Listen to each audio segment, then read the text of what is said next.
Have you ever seen loyalty so pure it breaks every rule of the wild? On a hot afternoon at a Montana wildlife rescue, a white German shepherd stood outside a grizzly's steel gate and cried, high, keening notes that carried down the gravel lanes and into the pine woods. Inside, a young bear pressed his forehead to the bars, not angry, not fierce, just tired. What happened when the gate opened wasn't chaos. It wasn't a fight. It was something no one on staff could explain. A moment of recognition that would change an animal's fate, a career, and a community. This is a true-to-life story about courage, restraint, and a bond that never should have existed, and yet did. Before we begin, make sure to subscribe, like this video, and turn on notifications. It helps us bring you more real stories of compassion and wild resilience. Pine Ridge Wildlife Rescue sat 3 miles off the highway, where barbed wire pasture gave way to lodgepole pines, and the late summer wind smelled like warm hay. Chain link. Lanes connected the quarantine barn to a bank of cement dens called the Row. Staff joked the Row was a motel with bad room service. Stainless bowls, hard floors, no turn-down mints, only rest, medication, and time. On that afternoon, the heat shimmered over the asphalt apron. A white German shepherd, her coat the color of blown snow, ears spearing the sky, trotted beside vet tech Maya Ortiz. The dog's name was Nova. She wore a blue in-training vest, though she was technically retired, a former search and rescue K-9 whose hips preferred short shifts, and shade. Nova knew the campus routines. Don't cut across the loading yard, wait at thresholds, never nose a latch. She also knew the smell of pain. It lifted from the third den like metal and salt. Inside, a juvenile grizzly, rescue tag, guide, GRZ231, call name Tamarack, lay with his chin on the floor. At 18 months he looked both too big and too small, paws like dinner plates and eyes like a child's. A wildfire had driven him out of high country. A rancher found him wobbly near a stock pond, coat patchy with smoke irritation, a snare, scar ringed around his right foreleg. The staff had stabilized him, fluids, antibiotics, a sedation to clean the wound, but in the last 2 days he'd gone flat. He took water only when keepers left, ignored salmon slurry, and restlessly pressed his forehead to the mesh like he wanted to push through the world and out the other side. Maya slowed. "We'll pass quick," she told the dog, voice low. "No lingering. By predator housing." Nova didn't listen. She stopped at Den 3 and sat, as if a string from Tamarack's ribs had cinched tight to her chest. Her tail went still. The bear lifted his head, nostrils flaring, and gave a small huff, the kind mothers give to settle cubs. Nova answered with a sound Maya had heard at disaster sites but never here. A thin, aching cry, somewhere between a whine and a hymn. It skated along the bars and made the hair rise on Maya's arms. "Hey," Maya whispered, surprised at her own softness. "Hey, big guy." Tamarack shifted closer, claws clicking. He didn't bluff charge or pop his jaws. He pressed the scarred leg against the mesh and stared past Maya at the dog as if the white shape answered a question he'd been asking since the fire. Nova lay down, chin between paws. Her crying tapered into breathy woofs, the kind handlers. Call, calm talk. Don't anthropomorphize, the rescue's director, Paul Kim, liked to say. Our job is science and ethics, reduce suffering, return to wild where possible, sanctuary when not. But what Maya felt wasn't projection. It was the practical way heartbeats sometimes map to each other. She checked the lock, a heavy slide bolt over a pad bar, backed by a hydraulic guillotine door to the shift run. Everything secure. She radioed, "Kim, visual on 231. He's up, but flat." Nova's engaged, no contact, holding outside. Static, then Paul's voice, "Copy, keep moving. He's due for a recheck at 1600. Maya stood to go. Nova didn't. The dog's ears swiveled to catch something Maya couldn't hear. The faint scrape of a paw, the slow exhale of a body that had stopped pretending it wasn't tired. Nova let out one more thin cry. The bear answered by lowering his head until his forehead touched the bars, the way animals sometimes press against pain to make it solid enough to fight. An intern rolled up with a cart of thawed herring.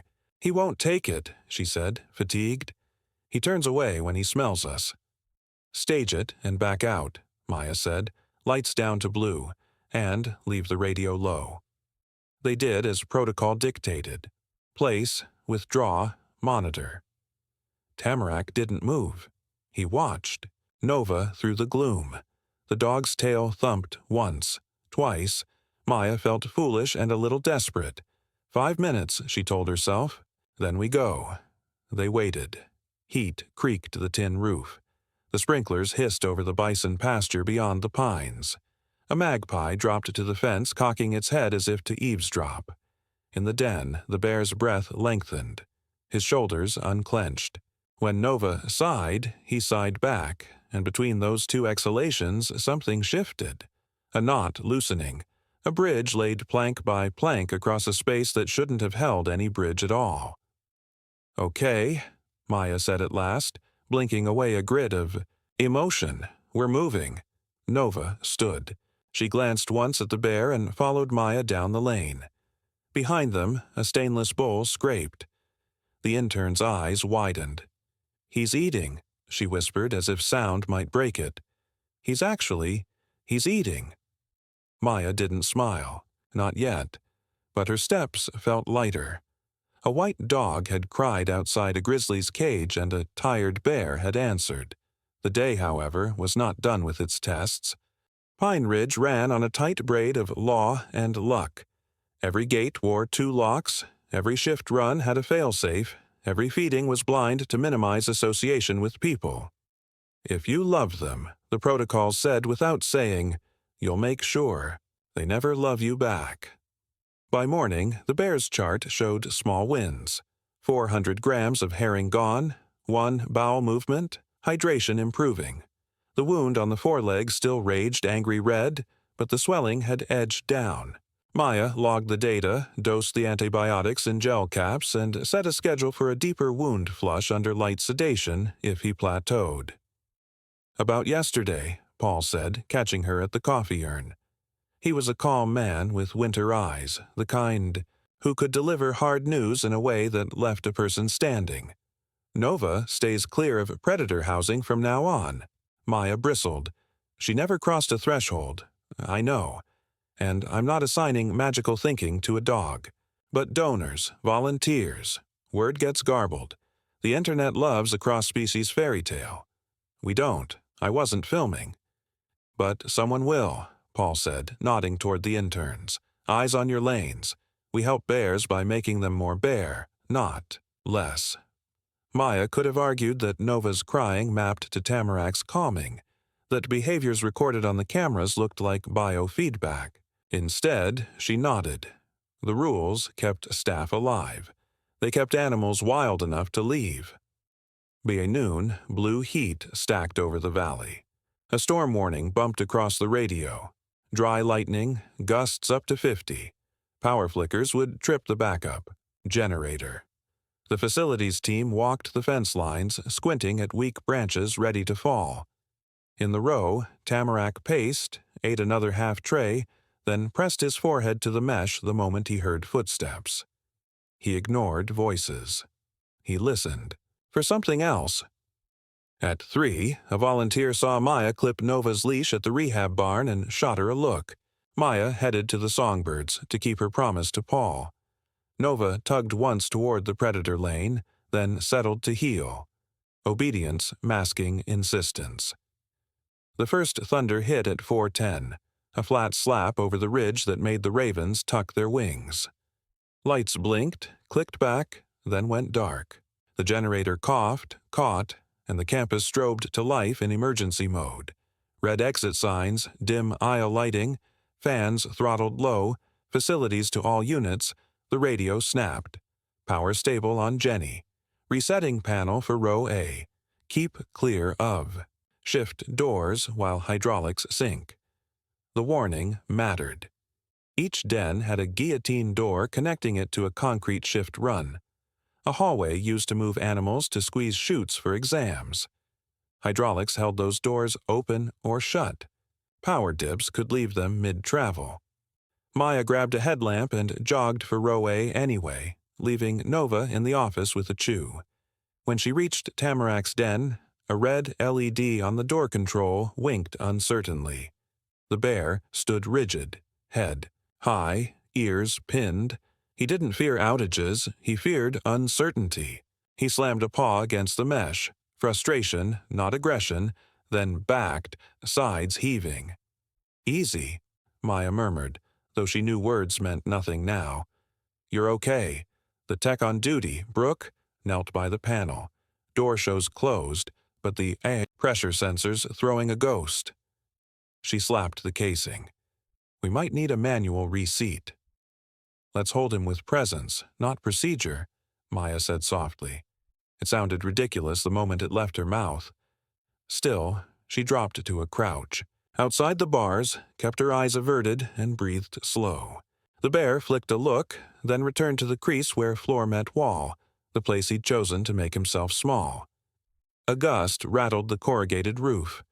The LED went steady green. Brooke exhaled. "We're good," they weren't. Not really. The storm stacked and muttered. Somewhere, a limb cracked and fell. Somewhere farther, sirens wailed along the highway as lightning chased dry pastures. Back in the office, Nova paced, nose down, whining at every rumble. She nosed the door lever, then sat and stared through the glass like a child at a locked candy case. When Maya finally came for her, the dog pushed past, tail high, laser-focused on a single idea. Den 3. "No," Maya said, hand on the leash. "We're staying clear."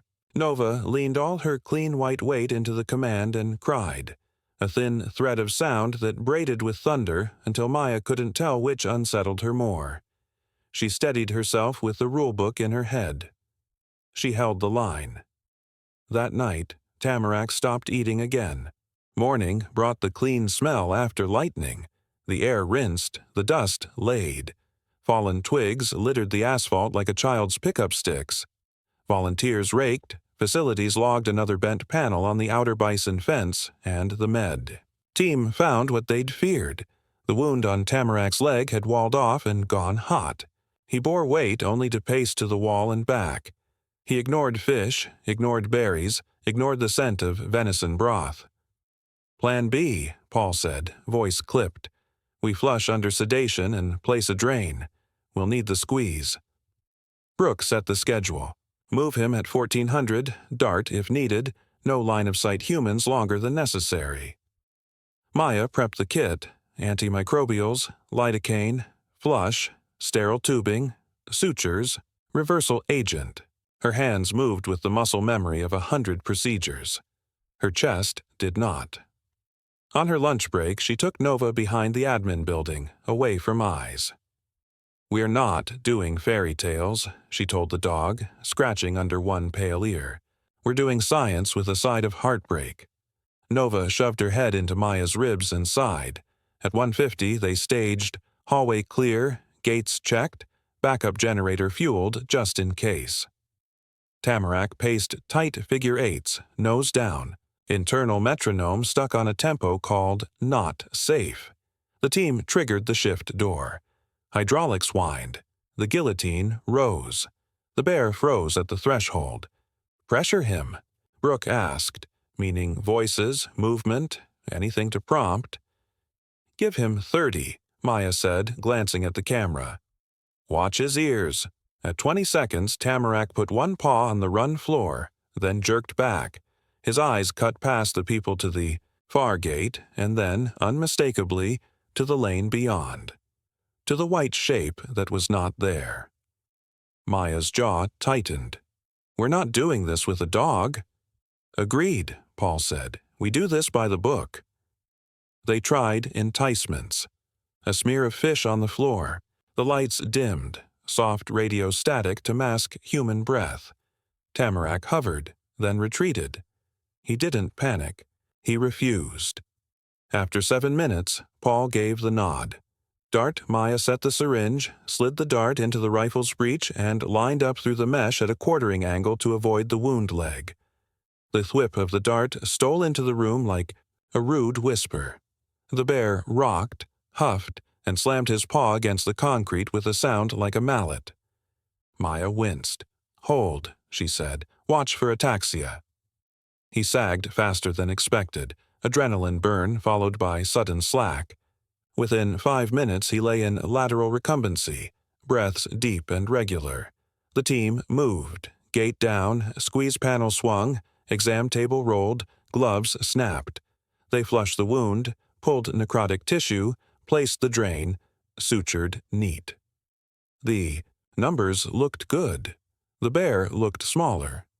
An hour later, reversed and recovering, Tamarack blinked slow and heavy. He scooted to the wall and pressed his forehead to the bars. When bootsteps passed, he closed his eyes. When silence returned, he opened them toward the lane. At dusk, Maya sat on the curb a dozen yards away, Nova's head in her lap. "He's not imprinting," she muttered to the part of herself that liked complicated answers. "He's patterning to. Quiet." Nova's ears flicked. The dog wasn't looking for loopholes or debates. She was listening to a heartbeat. The next morning, the wound looked cleaner. The bear did not touch his fish. When Maya wheeled the cart away, Nova, 10 yards back, leashed outside the line of no, gave a single soft cry.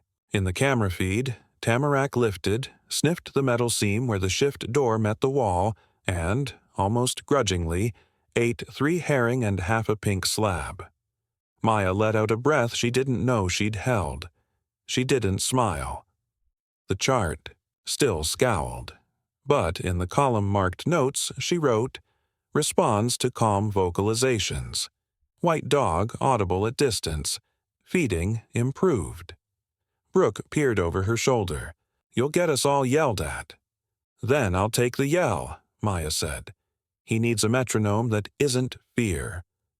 The storm had passed. The trouble had only learned to hide. 2 days later, the wind came the other way, down canyon and dry with a smell like hot pennies. Facilities said the grid was twitchy. Ranchers were running irrigation pumps hard. Power dips flickered the office lights. The generator test rolled on schedule. The med team walked through worst-case protocols like fire drills. What if a door sticks? What if a panel fails? What if a bear panics with a person in a lane? At 13:30, Tamarack paced, ate, paced, then lay. The drain dripped the way drains should. The wound looked pink instead of angry, and Maya allowed herself a private hope she would later deny. If he could string 10 calm days together, he might transfer to the big rehab pen under the cottonwoods. More space, more shade, real dirt. A cheer went up in the admin hall. A shipment of donated browse had arrived, and then a bang, sharp as a slammed locker. The office lights fluttered. The radio crackled. Facilities to all units. Brief brownout. Generators engaged. Check status and report. Maya was already running. In outages, hydraulics defaulted to their last commanded state, and sensors sometimes lied. She hit the row at a sprint and skidded to Den 3.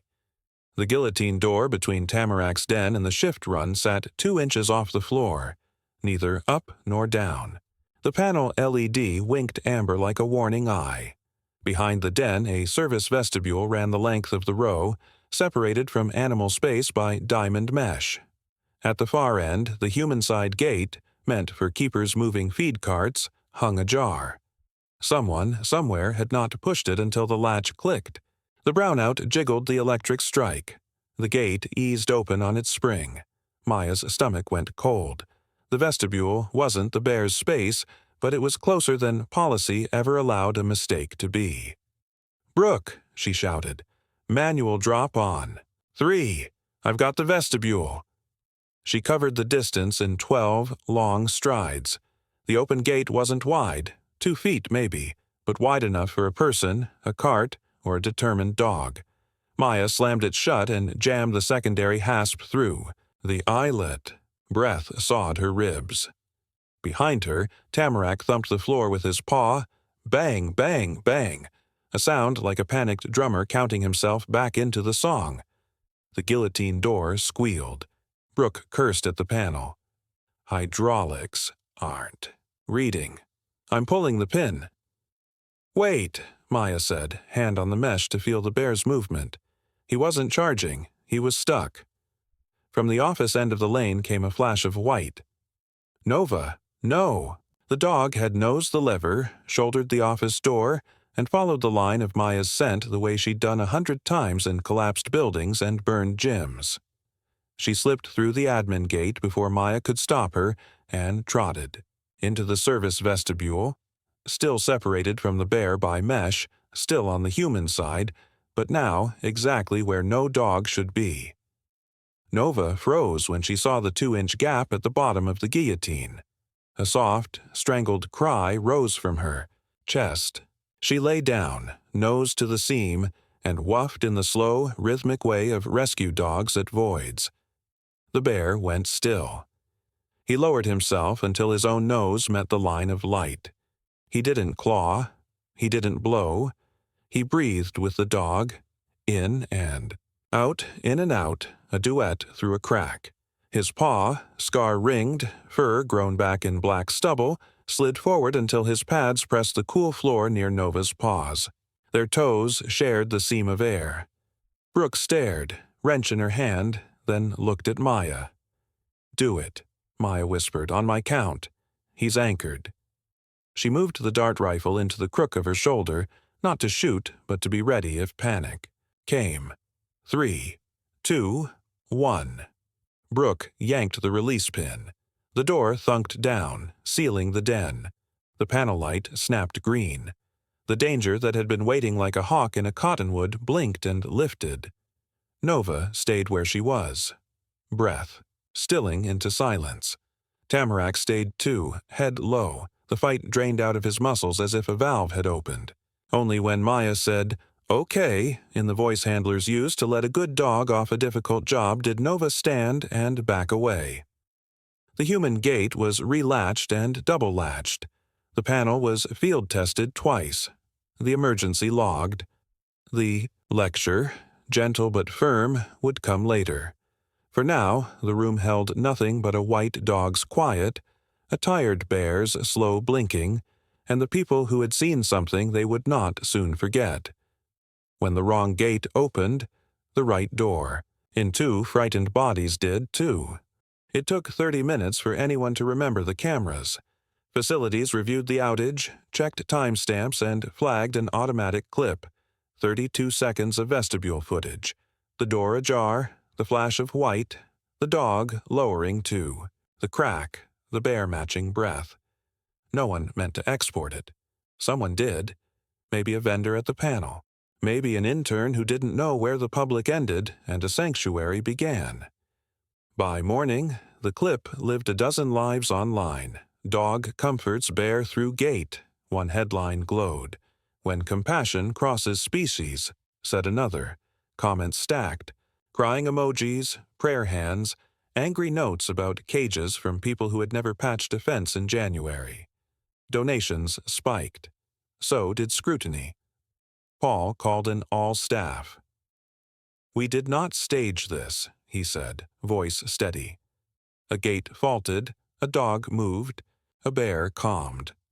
"We fixed the fault.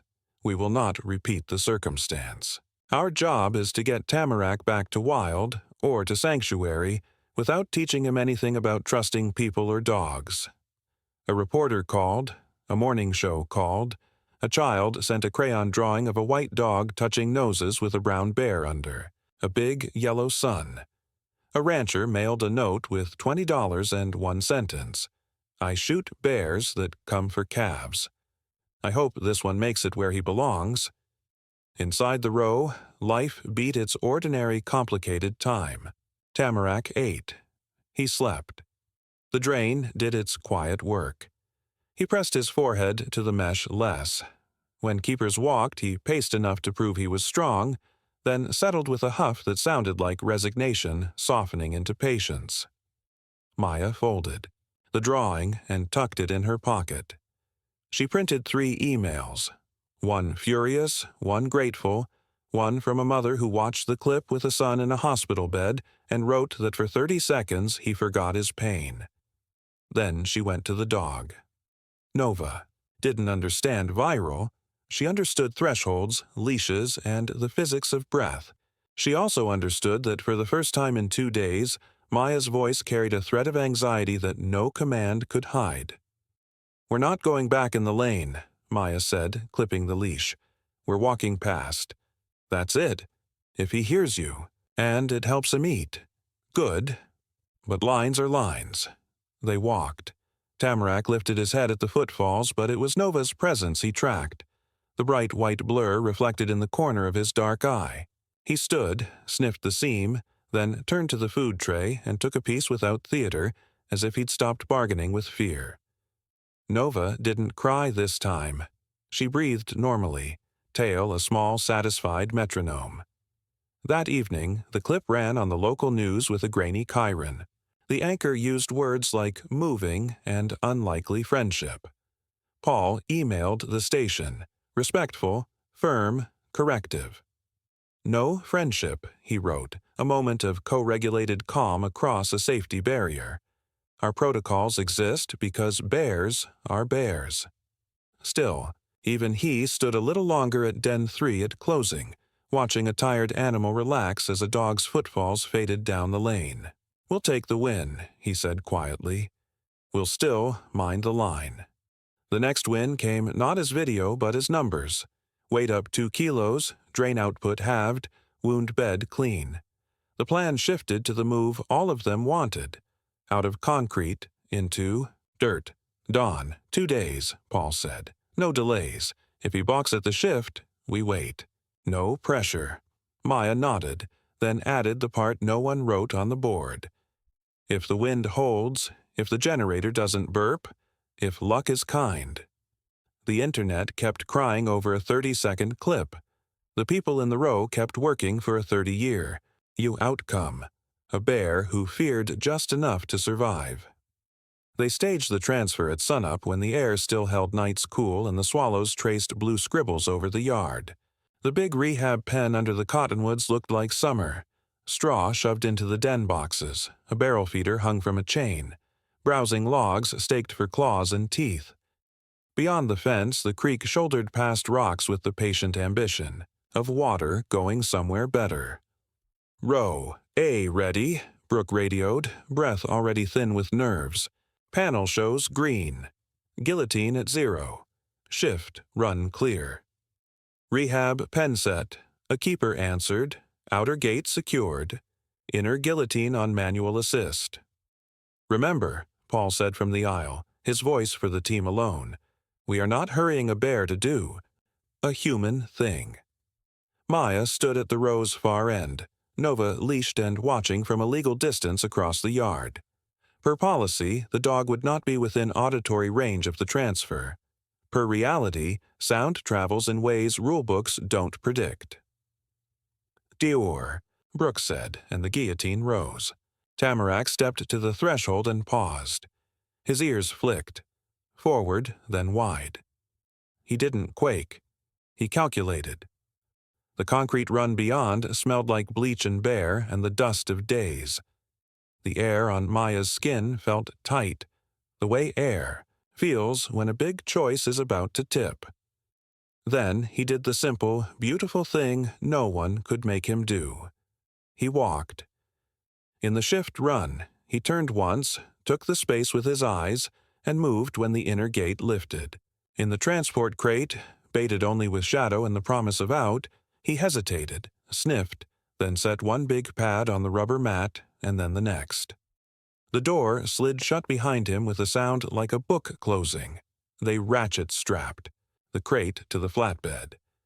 The route from the row to the cottonwoods was short, 50 yards and a turn, but the world had room for 1,000 variables in 50 yards. The truck idled. The team walked the path again, checking the ground for surprise pauses.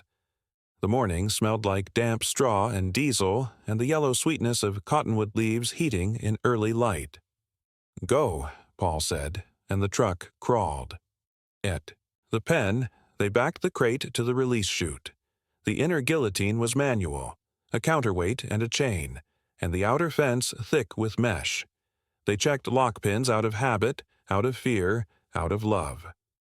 Maya stood with a hand on the chute's side. She didn't look back at the yard where, a field away, a white dog sat like a lighthouse that hadn't yet decided what to guide. "On 3, Paul said. He didn't look at cameras or donors or the memory of a clip that had wrung the internet out. He looked at a bear who had to make a bear choice. 1, 2, 3. The gate opened. It did not swing to danger. It didn't yawn into a human lane. It lifted into a square of morning. Dirt, straw, air that smelled like sun on leaves. Tamarack didn't bolt. He stepped to the threshold, put his nose into the world, and closed his eyes.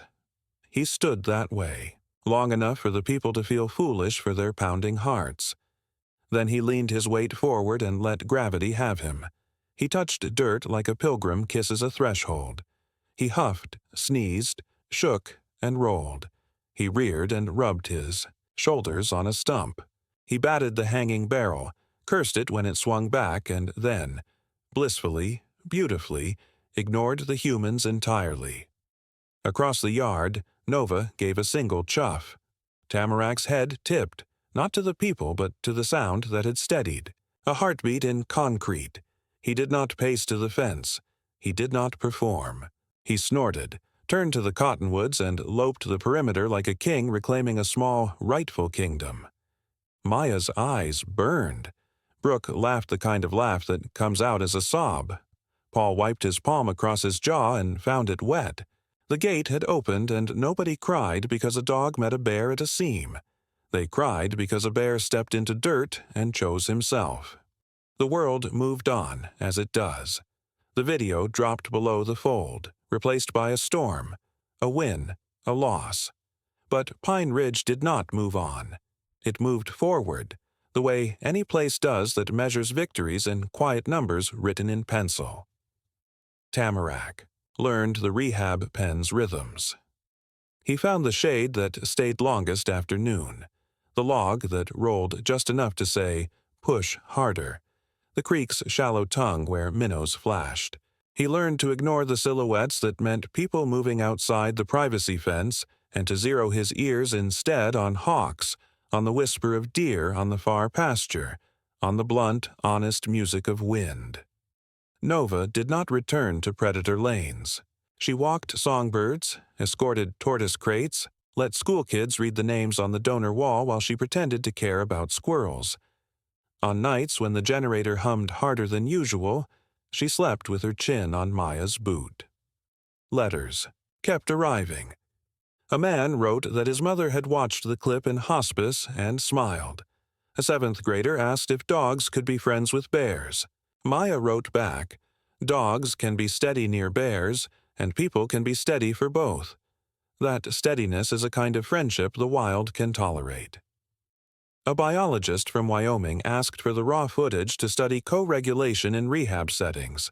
Paul sent it with caveats that read like love letters to lines. Release planning began when the wound scar tucked flush against Tamarack's fur, and his scat said salmon and grass instead of herring. GPS collar, weight threshold, fall berries, hunting season dates, the constant calculus of putting a large animal back into a landscape that had both room and no room for him. On a Saturday in October, frost silvered the cottonwoods. Tamarack's breath steamed like a train. The transport crate sat again at the pen's edge, baited with nothing but shadow.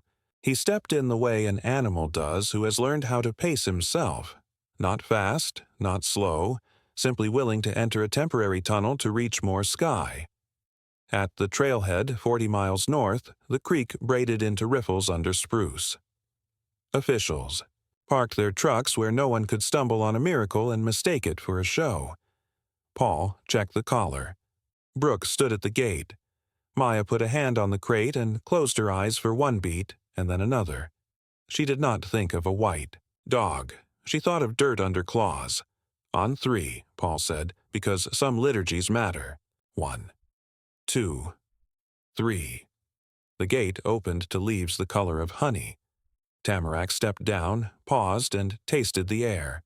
No concrete, no diesel, no bleach. He looked left where the ridge fell into a bowl of shadow. He looked right where the creek lifted its voice. He chose water first. He always had. He waited until his belly darkened and then stood, held by the current. He closed his eyes, the same way he had at the rehab gate, as if to let the world come into him before he went farther into it. Then he moved, silent, sure, without looking back. No one clapped. The only sound was the creak and a quiet exhale, from people who had learned to make their joy small so the wild could stay big. Back at the rescue, Maya found Nova in the admin hallway and sank to the floor. The dog pushed her head into Maya's chest and sighed the sigh of ending shifts and done jobs. Maya laughed, which was another kind of crying. "He's gone," she said into soft white fur. "He's where bears belong." In the weeks that followed, the collar pinged dots that made lines that made a life. A night in a chokecherry draw, a day high on a windy shoulder, 3 hours paused by a beaver dam as if considering architecture. In December, the pings slowed. No panic, only winter. One evening, an envelope came from a return address written like a fence post. Plain, unbothered. Inside was a photograph printed on cheap, glossy paper. In the frame, snow held the shoulder. Prints of a large animal and beside them, smaller tracks. The ghost of a dog? No. Probably coyote. Maybe fox. The sender had written 2 words on the back. Still here. Maya tacked it to the corkboard beside the crayon sun and the angry email and the note with $20. She stood back and smiled. The story the internet loved had not been a friendship. It had been steadiness. A white dog cried. A tired bear breathed. A gate opened. The world cried because somewhere inside each of us lives a door we hope will hold, and when it must, let go. If this story touched your heart, remember, compassion doesn't tame the wild, it gives it a chance. Subscribe, like, and share this video with someone who needs proof that quiet courage still matters.